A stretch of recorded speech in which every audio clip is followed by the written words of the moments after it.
Queridos, quando nós falamos da Bíblia Sagrada, e obviamente aqui em nossa igreja, e acreditamos que na irmandade cristã, dentro da fraternidade cristã, nós acreditamos que usa-se como base a Bíblia Sagrada. Então eu não venho aqui falar do meu entendimento, eu não posso aqui falar do meu entendimento. Tudo que nós falamos aqui, como ontem, por exemplo, na aula do Carisma Start, a nossa última aula teológica do ano, tudo está embasado na Bíblia Sagrada. E a Bíblia Sagrada é um livro lindo, é um livro admirável.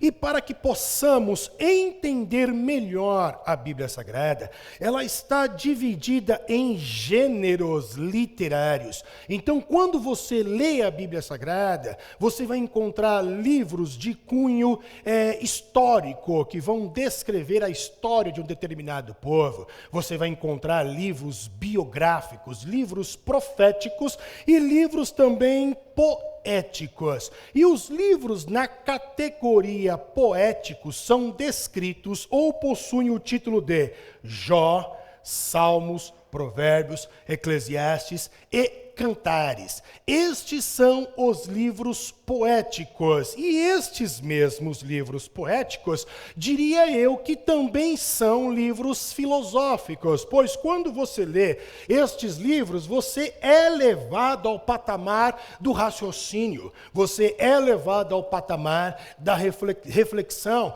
E a filosofia nada mais é do que isso. Há um determinado tema e você vai conjecturar, e você vai pensar sobre aquele tema. E então, nós poderíamos dizer que Jó, Salmos, Provérbios, Cantares, Eclesiastes, além de serem livros poéticos, são também livros filosóficos, livros que vão expressar, por exemplo, a alegria, livros que vão expressar a tristeza, livros que vão expressar a depressão, livros que vão expressar o amor, livros que vão expressar todas as faculdades intuitivas do ser humano.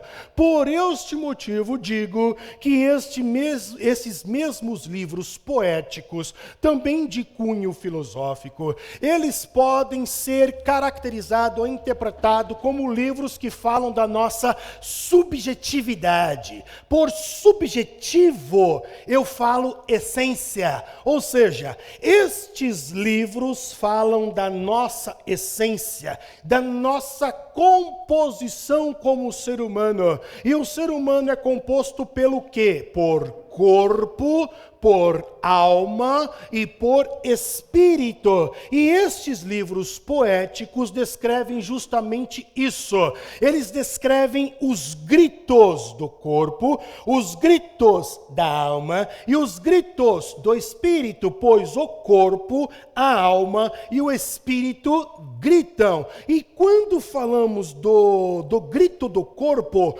qual seria o livro destes poéticos que descreve, que falam sobre o grito do corpo? Cantares. E qual é o grito do corpo? Sexo e amor. Estes são os gritos do corpo. E a representatividade do livro poético para o grito do corpo, Cantares. Beleza. Grito da alma, já diz respeito a emoções, diz respeito à mentalidade, à faculdade mental, e diz respeito também a sentimentos. E qual é o livro que fala sobre os gritos emocionais, sentimentais e mentais? Saiu.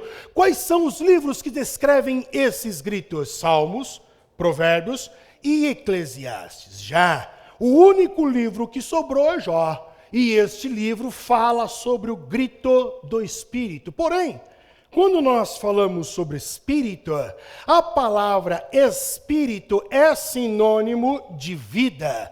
Pois quando Paulo escreve na segunda carta aos Coríntios, capítulo 3, verso de número 6, Paulo diz, 2 Coríntios 3:6, Paulo diz, o qual nos fez também capazes de ser ministros de um novo testamento, não da letra, mas do Espírito.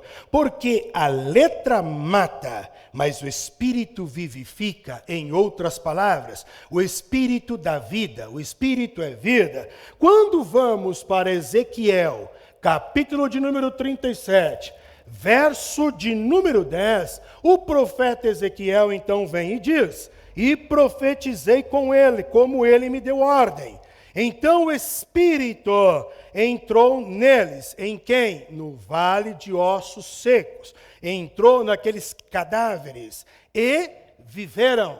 Só passaram a viver depois que o Espírito entrou neles. Então, Espírito é sinônimo de vida, tanto que, desde o início, lá em Gênesis, capítulo 2, verso de número 7, quando Deus assopra nas narinas do boneco que recebe o nome de Adão, então ele recebe o fôlego de vida, ou o Espírito de vida, e passa a ser alma vivente, sinônimo de espírito, vida. Logo, poderíamos dizer que o grito do Espírito é o grito da vida. E espírito, o significado etimológico literal de espírito é sopro. Então, espírito é vida e a vida é um sopro.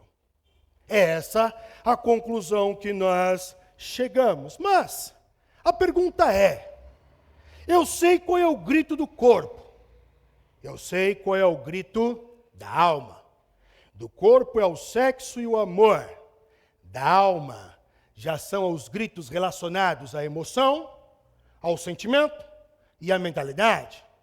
E qual é, ou quais são os gritos, ou o grito do espírito, ou seja, da vida? E acredito eu, pautado em Jó, que o grito do Espírito é o grito diante do sofrimento. É o grito desesperado por manter a fé diante do sofrimento. Este seria o grito do Espírito. Então, quando falamos do grito do Espírito que está relacionado ao sofrimento, refiro-me que este grito é um grito silencioso. É um grito que anda de mãos dadas com a solidão. E o fato deste grito andar de mãos dadas com a solidão e deste grito ser silencioso, faz deste grito um grito desesperador, onde você e eu começamos a fazer perguntas. Por esse motivo, em determinados momentos da nossa comunidade cristã, em determinados cultos, eu subo aqui e pergunto para você: já orou pelo teu irmão hoje? Porque talvez haja irmãos dentro da nossa parentela, da nossa comunidade, que estão gritando. Um grito desesperado, um grito de solidão, um grito amargurado, um grito angustiante. Por isso a importância de orarmos uns pelos outros, como diz a Bíblia Sagrada. Pois quando oramos uns pelos outros, nós somos curados, é o que diz o texto sagrado. Por isso te pergunto: já orou pelo teu irmão hoje? Pois possa ser que ele esteja gritando tão alto que você não consegue ouvir, pois ele está no emaranhado da solidão.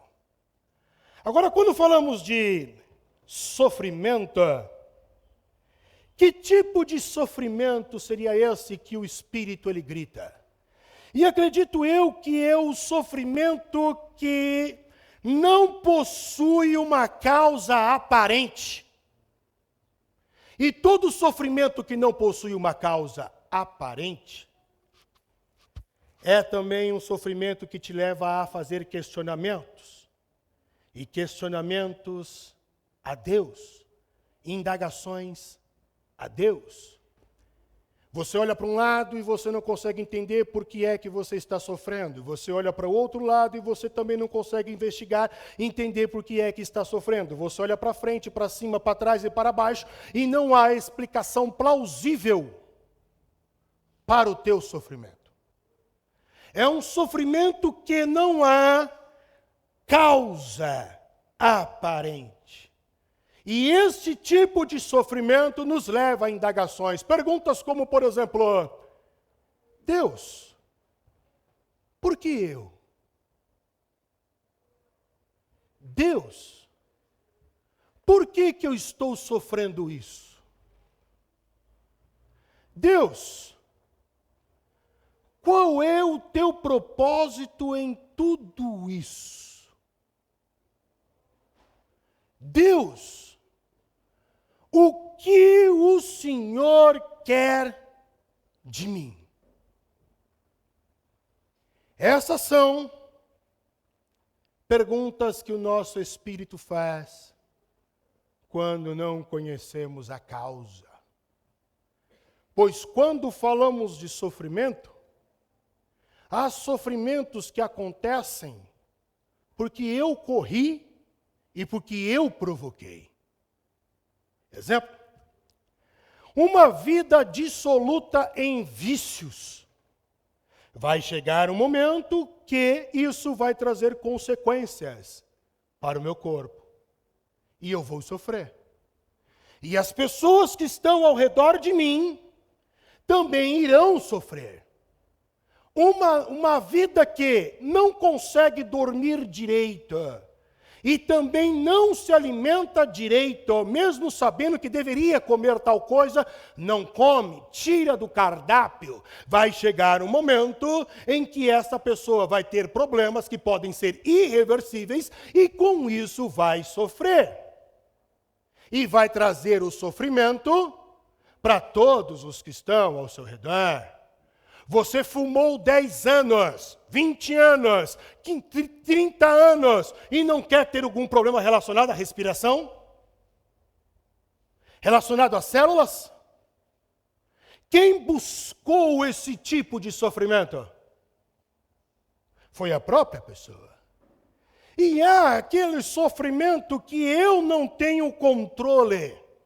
Há o sofrimento que causa dor, uma dor arrebatadora, e eu não tenho poder sobre ele, como por exemplo a morte. A morte causa sofrimento. E eu não tenho poder sobre ela. Eu não posso chegar na morte e dizer assim, ó, passa a semana que vem que eu não estou a fim de morrer hoje não. Vem no mês que vem, quem sabe na minha agenda eu te atendo. Ou não vem porque eu não quero morrer. Eu não tenho controle. Quem tem controle sobre os sofrimentos causados por catástrofes geográficas? Quem é que pode parar um tsunami? Quem é que pode inibir uma erupção vulcânica? Eu não tenho poder sobre determinadas coisas. Porém, quando olhamos para o livro de Jó, não é disso que Jó está falando. Jó se trata, o livro inteiro, a narrativa inteira, o enredo de Jó, fala do sofrimento que não tem uma causa aparente e leva o espírito a gritar e fazer indagações a Deus, tipo, por quê? E acredito eu que se você nunca fez esse tipo de pergunta a Deus, talvez você nunca participou de uma intimidade com Deus. Pois dentro do lar, você tem intimidade com o Pai e você pode procurar saber de determinadas coisas. É particularidade, é intimidade. Falando de sofrimento sem causa aparente, eu lembro de um jovem norte-americano, Johnny Gunter, eu acho que é assim que se pronuncia, um adolescente para jovem espetacular, filho ideal, filho que todo pai gostaria de ter, obediente, respeitador, ajudador dentro do lar, Filho que a comunidade gosta, aprecia, elogia, tem por estima a comunidade social. Ele é um bom aluno na escola, exemplar, tira as melhores notas, todos os professores gostam dele. Só que, de repente, Johnny passa a sentir dores na cabeça. Dores fortes. Começa a incomodar e trazer suspeitas. O pai e a mãe agora levam Johnny ao médico, faz uma ressonância, e a ressonância traz um diagnóstico: tumor no cérebro. O médico, conhecedor de Johnny, sabendo quem que era Johnny, o médico fica sem jeito de falar a verdade para o garoto. O médico prefere então conversar com os pais. Vai falar com os pais depois de descrever tudo o que aconteceu, o resultado do exame. Aí então a família começa a chorar, começa a lamentar. Depois o choro, depois o lamento. Eles resolvem que deveriam ser honestos com Johnny, mas até lá então eles fazem uma única pergunta ao médico: como vamos falar isso ao Johnny? Depois de decidir comentar e falar a verdade para o garoto, o médico entra na sala e o médico vai falar com o garoto. E quando ele fala e esboça tudo o que tinha que esboçar e falar do exame, o Johnny faz uma única pergunta para o médico: doutor, como vamos falar para os meus pais? O médico tenta uma última cartada. Vamos para a cirurgia, tentar arrancar o tumor. Quando abre, o garoto percebe que a situação é muito mais drástica do que o exame havia mostrado. Não tem jeito, vamos fechar o garoto. Depois de alguns dias, vamos dar alta. Nesse período em que ele está para receber a alta, ele recebe a notícia pelos pais que ele passou na universidade que ele queria, na Universidade de Colômbia. Ele recebe alta, vai para casa. 2 semanas depois que ele passou na universidade que queria, Johnny faleceu. Sofrimento sem causa aparente. Dor cruciante, agoniante, arrebatadora. Sofrimento para os pais. Quando recebeu a notícia, sofrimento para o próprio filho. Quem sabe os pais perguntaram: por que Deus? Por que eu? Por quê? Mas quando eu olho para Jó, eu aprendo algumas coisas com Jó. Quando eu olho para o livro, eu aprendo algumas coisas com o livro. E a primeira coisa que eu aprendo com o livro é que Deus, ele compreende as nossas limitações no que diz respeito ao entendimento do que estamos passando. Vou esclarecer isso para você. Você e eu não sabemos tudo e não vamos saber. Você e eu não compreendemos tudo e não vamos compreender. E possa ser que se compreendêssemos, não suportaríamos. Por isso, talvez nos é omitido determinadas coisas. Só que Deus, ele nos compreende. Ele compreende as nossas limitações em relação ao nosso conhecimento sobre o todo, sobre a circunstância. Por isso, é a segunda coisa que eu aprendo. Deus não fica zangado, chateado. Quando você zangado com ele, pergunta para ele: por que Deus? Ele não fica chateado nem zangado. Outra coisa que aprendo no livro de Jó é que em todo o processo do livro do sofrimento, mesmo não tendo conhecimentos e causas aparentes, conhecimento do todo e causa aparente, ainda assim, Deus faz parte de todo o processo do sofrimento. Deus estava em todo o processo do sofrimento e Deus está em todo o processo do sofrimento contigo. Ele está. Eu aprendo isso. Outra coisa que eu aprendo no livro de Jó é que a causa que supostamente não era aparente, na verdade existe uma causa. E essa causa tem um título. Essa causa tem uma nomenclatura. Segundo o livro de Jó, esse sofrimento supostamente que não tem causa aparente é ou pode ser provocado pelo Satanás, como aconteceu com Jó.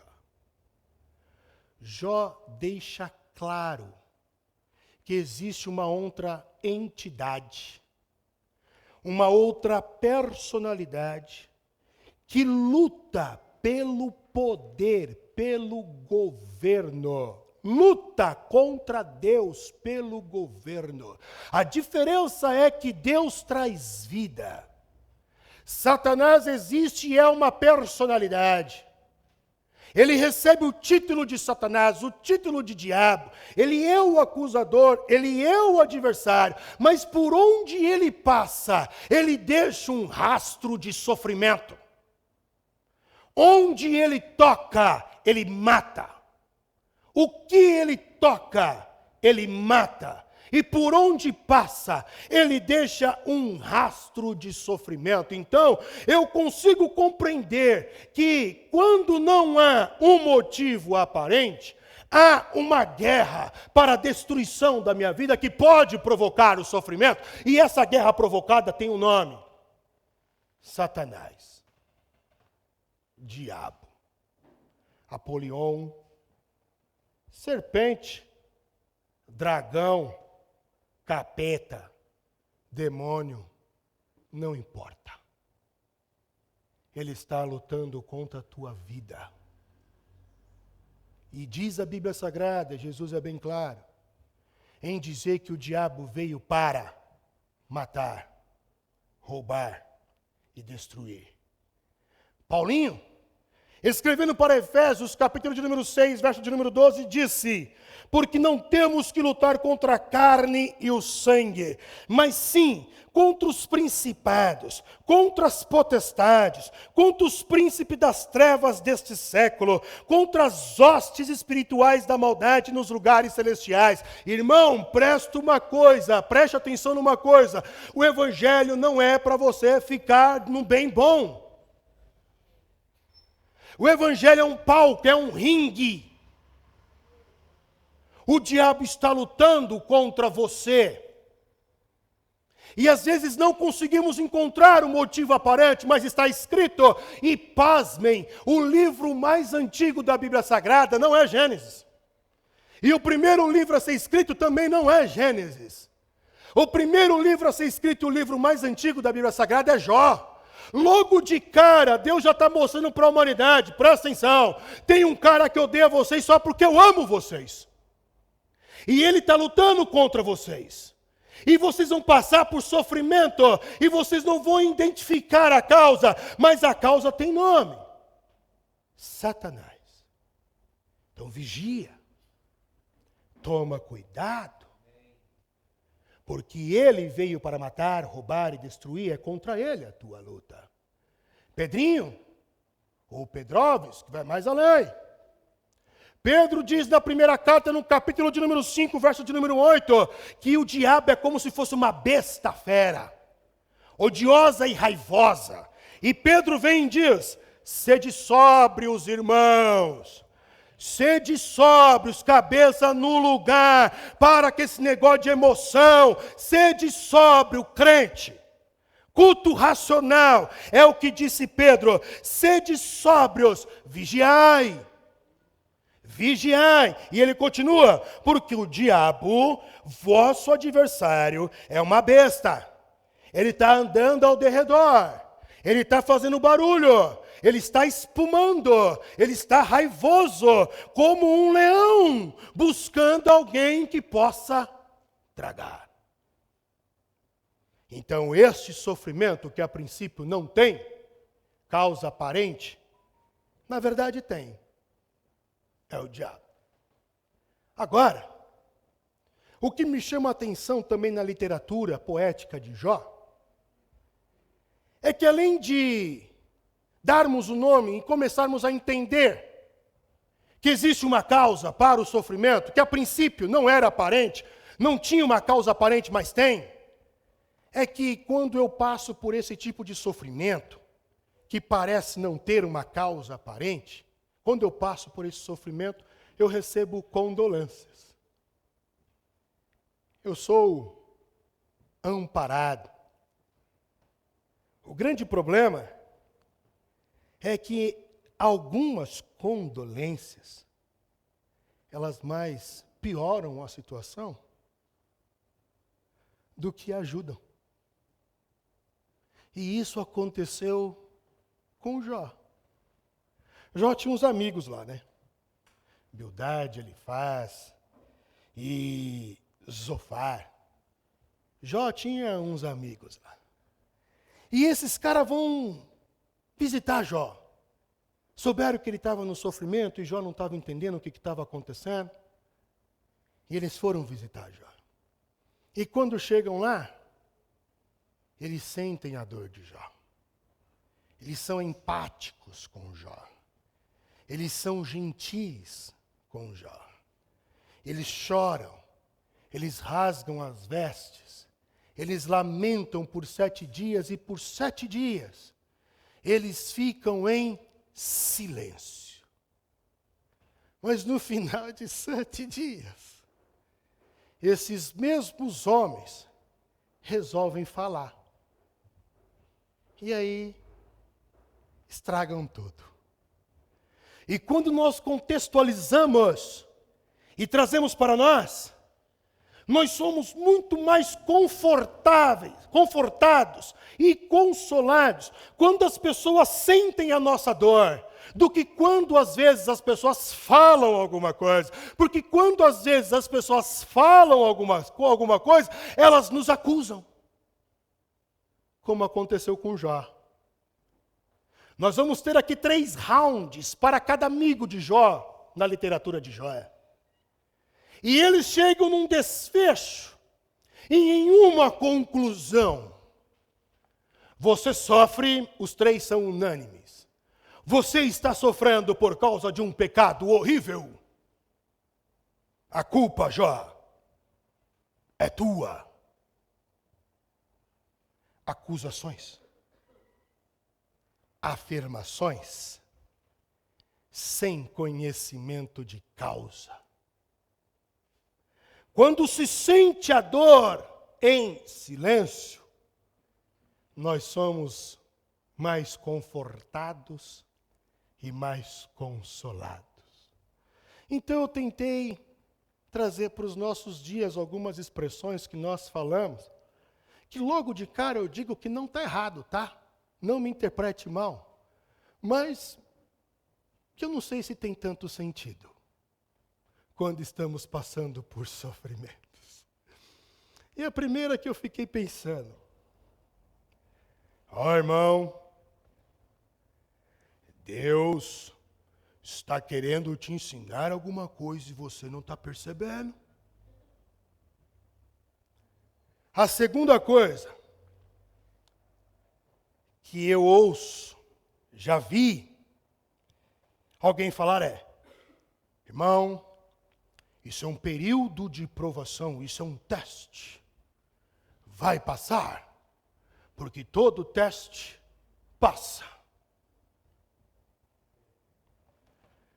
Outra coisa que eu já ouvi e já vi, mas você tem que entender que pelo menos você está vivo, né? Outra coisa, as coisas estão difíceis mesmo, mas eu vou te falar, tem gente que sofre mais que nós. Eu sou confortado com a desgraça do outro. E a última eu acho que é a melhor de todas. Irmão, Deus sabe de todas as coisas.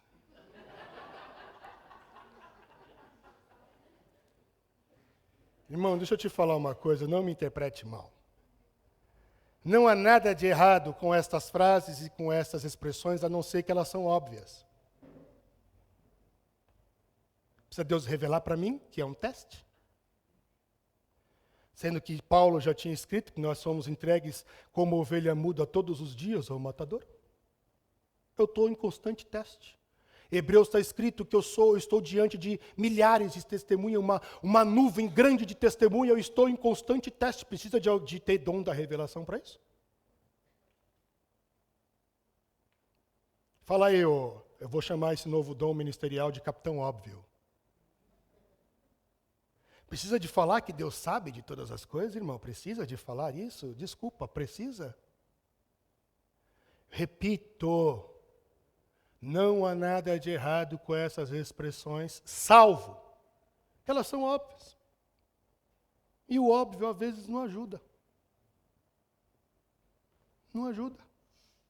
Então é melhor eu sentir a dor do outro e chorar com os que choram. Tem muito mais efeito do que, às vezes, tentar falar alguma coisa. O problema, irmão, presta atenção, o problema não são as palavras ou as frases que eu falo, mas é eu achar que tenho a obrigação de dar uma resposta. Eu vou repetir, o problema não são as frases, o problema é eu achar que tenho que dar uma resposta. E não tenho. Tem um irmão que eu já tenho conversado com ele aqui na nossa igreja já faz um bom tempo. E nós marcamos de conversar há 2 domingos atrás, e nós conversamos há 2 domingos atrás, após o culto de domingo à noite. E eu fui conversar com ele, conhecer um pouquinho mais ele, porque ele já está vindo há um tempo na nossa igreja, então eu fui consolidá-lo, eu fui conversar com ele. Peguei o contato, e nós trocamos algumas mensagens, fui conversar com ele na sala pastoral, depois de um culto à noite. E então ele chegou em mim e começou a contar parte da sua história. E quando ele começou a contar, uma determinada parte da história dele foi o seguinte: pastor, eu perdi o meu pai por insuficiência de órgão generalizada. Deu um problema em tudo, meu pai morreu. 1 ano depois, eu perdi a minha irmã. 1 ano, cravado. Depois, eu perdi a minha irmã para o câncer. 1 mês depois que eu perdi a minha irmã para o câncer, eu perdi a minha outra irmã. Passou-se mais alguns meses, que agora não me recordo, eu perdi a minha esposa em um acidente de carro. Enquanto eu ouvia, os meus olhos encheram de lágrimas, ele percebeu, ele fez uma pausa no contexto histórico dele, na vida dele, e eu guardei silêncio. Eu não sabia o que falar. E eu não sei o que falar. E acredito não ter o direito de falar sobre a dor do outro, de tentar conjecturar que sei alguma coisa só porque sou pastor, sobre o sofrimento do outro. Eu não tenho. Na verdade, eu acredito que eu não tenho que falar nada. Quem tem que falar é ele. Me ensinar como é que ele vive. E foi o que eu perguntei para ele.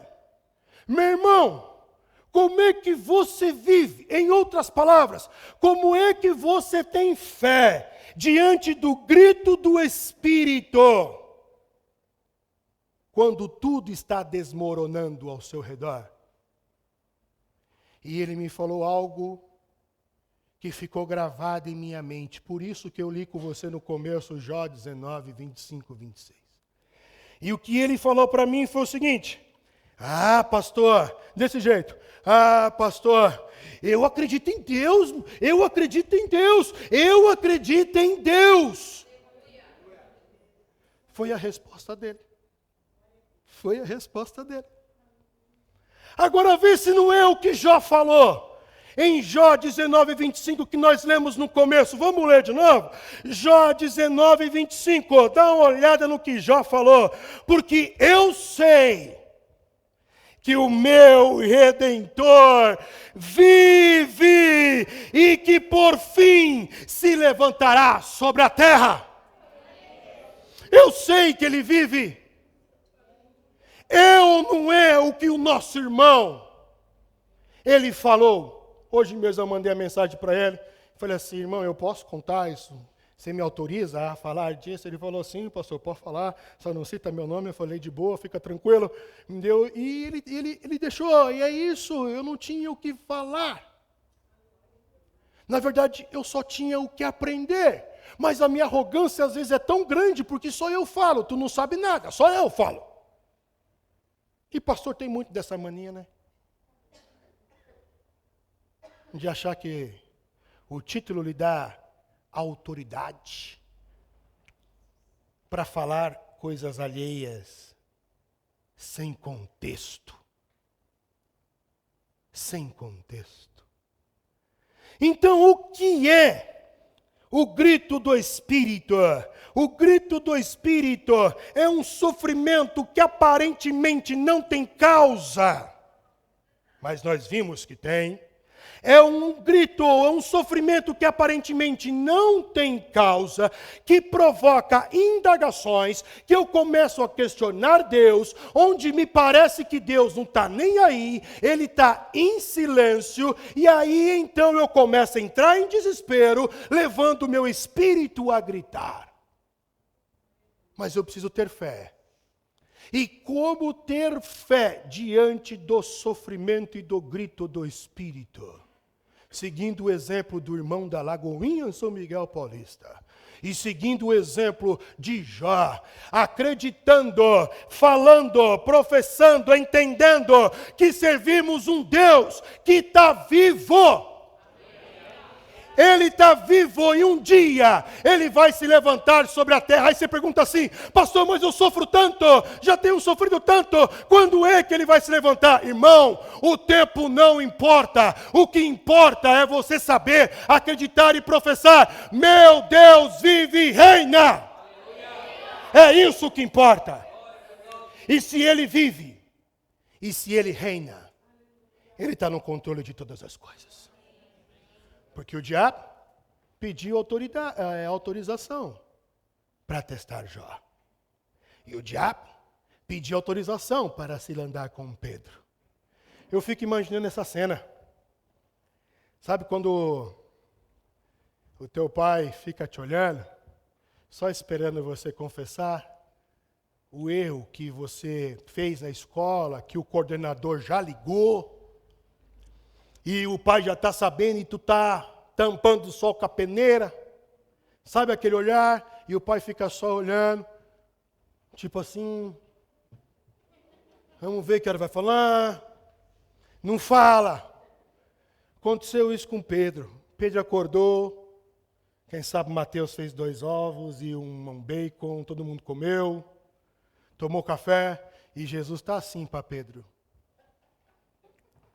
E Pedro olhando para Jesus, coça a cabeça, Pedro desvia o olhar, e Jesus está continuando olhando. Pedro não entende nada. Aí quem sabe Pedro falou: esse olhar do Senhor aí está me incomodando, fala. Aí Jesus diz: Pedro, o diabo pediu para se andar contigo, mas eu roguei pelo Senhor. Você tem um mediador que roga por você todos os dias. Você tem Jesus, que é o único mediador entre Deus e os homens, e você tem o Espírito Santo que geme por você. É por isso que você é mais do que vencedor em todas as circunstâncias da sua vida. Então eu quero que você saiba de uma coisa, irmão. Você que grita e ninguém ouve. Eu estou falando para você que grita que ninguém ouve. Saiba, o pastor Rodrigo está orando por você, porque eu também grito e ninguém ouve. Eu vou te dar um exemplo. Por 3 vezes, eu pedi para vocês orarem uns pelos outros aqui na igreja. Ninguém veio orar por mim.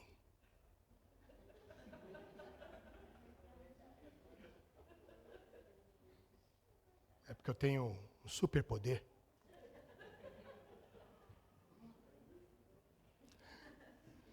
Pois, quando eu fizer de novo, quero ver se alguém vai vir orar por mim. Então saiba, eu estou orando por você. E eu oro para que você entenda que Deus não vai nos isentar do sofrimento. Entenda, enfia isso na tua cabeça. Deus não vai nos isentar do sofrimento, porque o amor não isenta sofrimento. Pelo contrário, na verdade, pressupõe sofrimento. O amor é a administração dos conflitos, é totalmente diferente. O amor não isenta o sofrimento, mas quero que você entenda também que Deus está em todo o processo do sofrimento. Quero que você entenda, e eu oro para isso, para que de fato você desperte a fé no Deus vivo, e se Ele vive, Ele vai se levantar sobre a tua vida, e todos verão que há um Deus que zela por nós. Deus os abençoe.